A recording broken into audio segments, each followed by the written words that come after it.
Movie शुरू होती है बेथ के साथ, जो अपने बिजनेस के काम से हांगकांग गई थी। फिर घर आकर वो अपने हस्बैंड और छोटे बेटे से मिलती है। 6 साल का क्लार्क बेथ के पहले पति का बेटा था। अगले दिन बेथ अचानक से बीमार हो जाती है और उसे दौरे आने लगते हैं। फिर मिच उसे हॉस्पिटल ले जाता है और वहाँ पर उसकी डेथ हो जाती है। डॉक्टर्स को इसकी बीमारी की वजह समझ नहीं आती। पूरी दुनिया में लोग बीमार होते हुए नजर आते हैं। जब मिच घर आता है तो उसे पता चलता है कि क्लार्क की भी डेथ हो चुकी है। फिर वो 911 को कॉल करता है और मिच को वो लोग आइसोलेशन रूम में लेकर जाते हैं।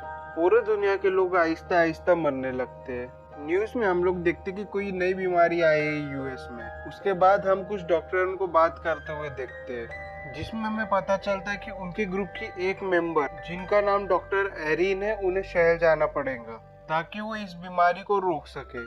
कुछ घंटों के बाद डॉक्टर एरिन शहर पहुंच जाती है और वहाँ पे मिस से जाकर मिलती है।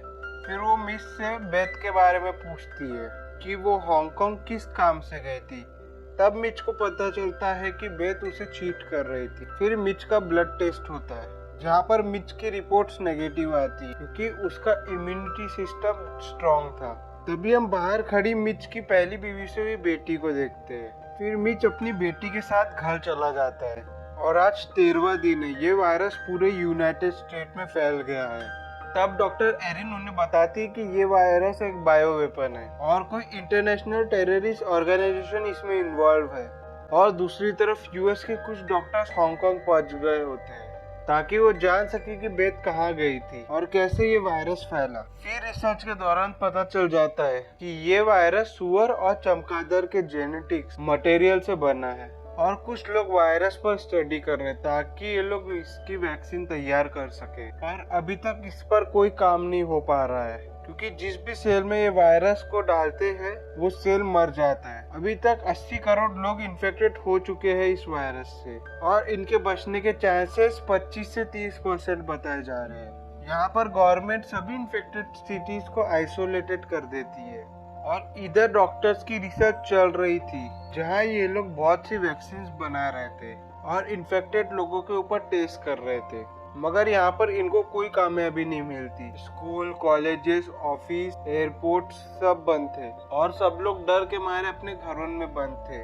फाइनली अब आ जाता है 29वां दिन, जब डॉक्टर्स को एक कामयाबी मिलती है, लेकिन अब इंसानों के ऊपर टेस्ट करना बाकी था और ये पूरी प्रोसेस बहुत ही लंबी थी, जिसमें सबसे पहले लोगों की परमिशन लेनी होगी और उसके बाद कुछ पेपर साइन करने होंगे। इसलिए डॉक्टर एरिन एक खतरनाक तरीका सोचती है जिसमें इनकी खुद की भी जान जा सकती थी। वो ये वैक्सीन खुद में इंजेक्ट करके अपने फादर से मिलने जाती है जो कि इस वायरस से इन्फेक्टेड थे और वो मास्क निकालकर उनसे बात करने लगती है अब इस बात को हुए 2-3 दिन बीत चुके थे, लेकिन डॉक्टर एरिस को इस वायरस का कोई भी असर नहीं होता।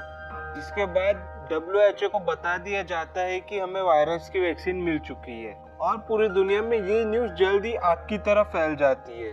फिर ये वैक्सीन लोगों में बांट दी जाती है और धीरे धीरे सब चीजें नॉर्मल होने लगती है। लोगों ने अपने काम पर जाना शुरू कर दिया था। आखिर में हम देखते हैं कि ये वायरस कैसे फैला।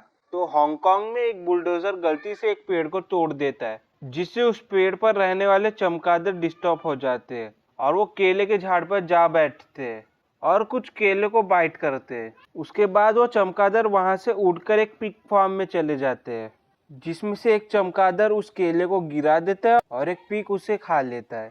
उस पिग को अगले दिन कैसीनो में लेकर जाया जाता है और उसी पिग को साफ करते करते वो शेफ अपने हाथों को कपड़ों में पोंछ देता है, जिसके बाद वो बेथ से जाकर हाथ मिला लेता है और इसी तरह ये वायरस बेथ के कारण पूरी दुनिया में फैल जाता है।